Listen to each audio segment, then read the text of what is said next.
Hi guys! Tara samahan niyo akong magluto ng sinigang na salmon.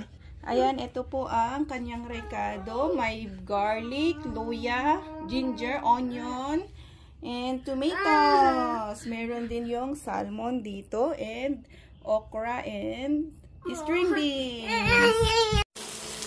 And yan guys, linagay ko na ang garlic and ginger. Ayan, para mabango guys. Ganyan yung ginagawa ko muna.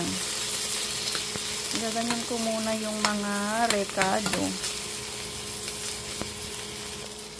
And then, ilagay na natin yung onion. Ayan guys, sinusote ko muna yung mga pampalasa para hindi maamoy yung yung isda guys. Ganito ako magsigang. And then, ilagay na natin ang tomatoes. Ayan guys. Ang bango na ng amoy guys. Ayan, antayin lang natin na maluto saglit yung tomatoes at mag-brown yung onion. Niligyan ko na rin ng salt, pepper, and yung sinigang na powder. Sinigang sa sampalok na powder. At inilagay ko na rin ang fish.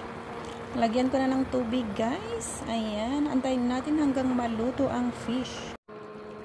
Ayan, ilagay na natin ang vegetables. Ayan na guys, antayin hanggang maluto.